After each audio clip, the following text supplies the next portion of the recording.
un jour viendra où Dieu ordonnera à l'ange qui s'appelle Israfil de souffler dans la trompe. Allah dit dans le Coran, et on soufflera dans la tombe.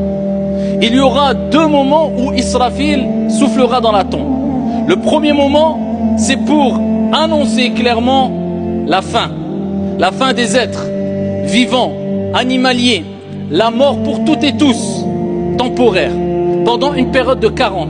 Car le prophète alayhi salatu wassalam a dit que Israfil nous a informé que Israfil soufflera 2 fois dans la trompe. Une première fois, ensuite il y aura une période de 40. Nous ne savons pas 40 quoi exactement. 40 ans, 40 mois, 40, Allahu a'lam. Une période de 40. Ensuite, Dieu ordonnera à Israfil de souffler une deuxième fois dans la trompe. Mais qu'est-ce qu'il va se passer quand Israfil va souffler la première fois? Et que va-t-il se passer lorsque Israfil, cet ange, soufflera une deuxième fois?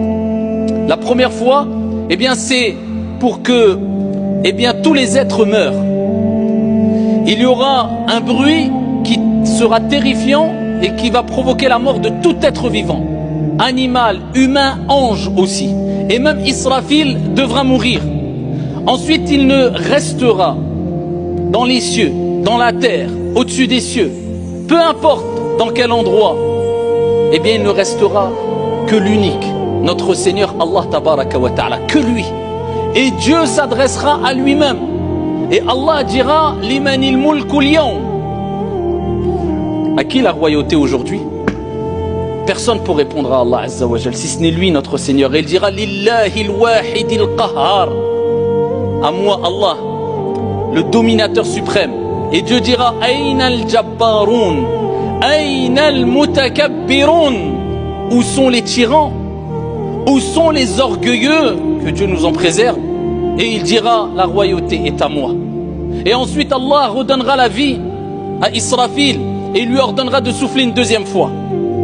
Et au moment où Israfil soufflera, eh bien il y aura toutes les âmes, car notre corps eh bien est composé d'un corps mais d'une âme aussi. Et quand on meurt, le corps meurt mais l'âme perdure, l'âme reste vivante, l'âme voyage, l'âme ressent des choses. Ce qui fait que tu ressens, que tu vis, que tu penses, c'est ton âme. C'est le moteur si tu veux. Et l'âme, faut l'alimenter du bien tout au long de ta vie si tu veux qu'elle te dirige vers le bien. Eh bien l'âme, quand tu meurs, elle quitte ton corps. Et toutes les âmes seront réunies avant que Israfil souffle la deuxième fois dans la trompe. Ils seront réunis où? Dans la trompe. Comment est cette trompe? Allahu a'lam. Ils seront tous dans la trompe.